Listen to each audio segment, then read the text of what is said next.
Hello mga ka-business education! Alam mo ba na pwede kang kumita habang natutulog ka? Yes, hindi mo kailangan ng milyon para magsimula.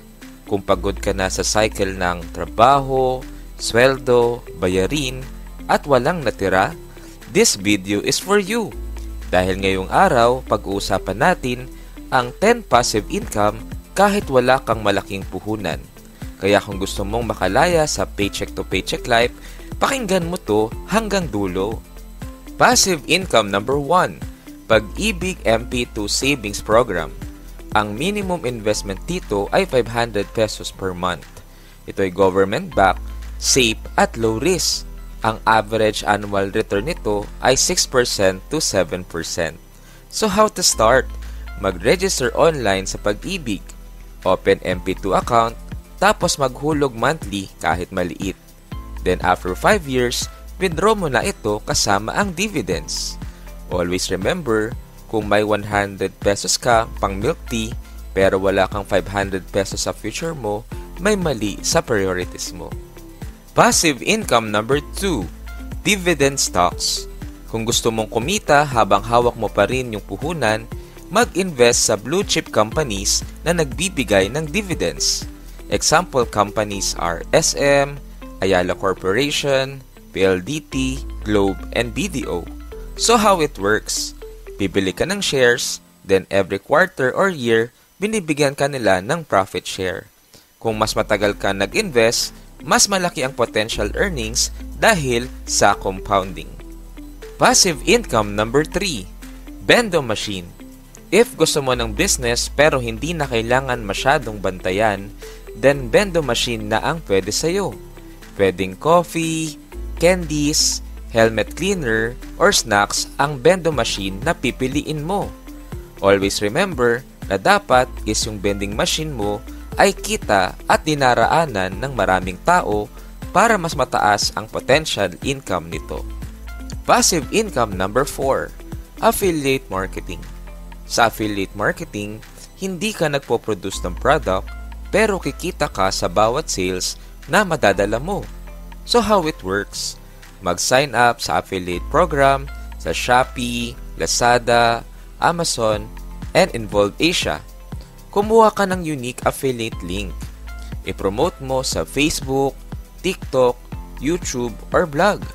Kapag may bumili gamit ang link mo, ay may commission ka. Ang best part ay libre ito simulan. Passive income number 5, print-on-demand business. Kung marunong kang mag-design, pwedeng kumita dito kahit walang inventory. So how it works? Gumawa ka ng t-shirt, mug, o tote bag design. Upload mo sa platforms like Printify, Redbubble, or Teespring. Kapag may bumili, sila na ang magpiprint at magde-deliver, kaya kita ka sa markup. Ito ang modern side hustle na pwedeng maging steady passive income kung consistent ka sa paggawa ng designs. Passive income number 6, start a YouTube channel. Kung mahilig ka magkwento, magturo, o mag-entertain, YouTube is perfect. So how do you earn? Pwedeng through Google AdSense o yung mga ads sa video mo, sponsorships, affiliate links, and merchandising. Ang tip ko lang sa'yo is focus sa evergreen content, yung videos na relevant kahit after months or years. Kaya kahit natutulog ka, kumikita pa rin ang video mo.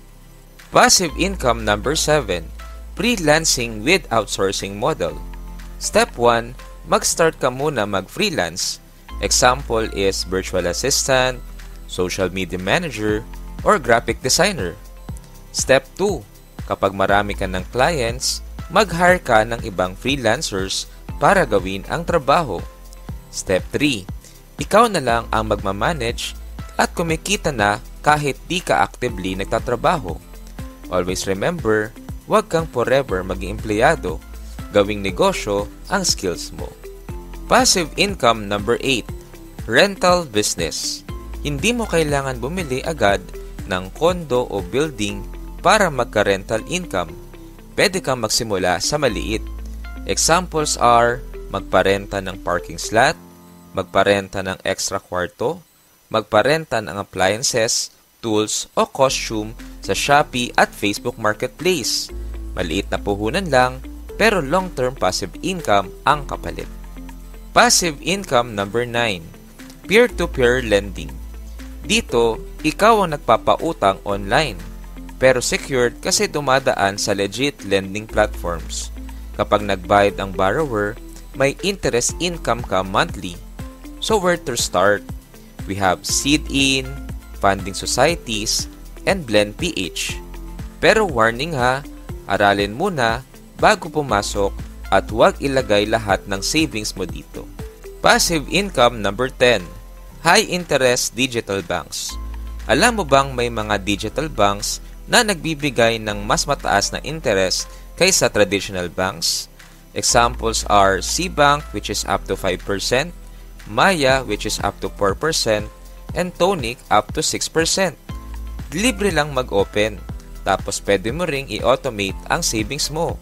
Mas mataas ang growth ng pera mo kumpara sa regular savings account. Ayan mga ka-business education. Tandaan, habang maaga, simulan mo na ang pagbuo ng passive income streams mo. Kaya mag-subscribe ka na, i-like ang video na to at i-share mo sa kaibigan mo.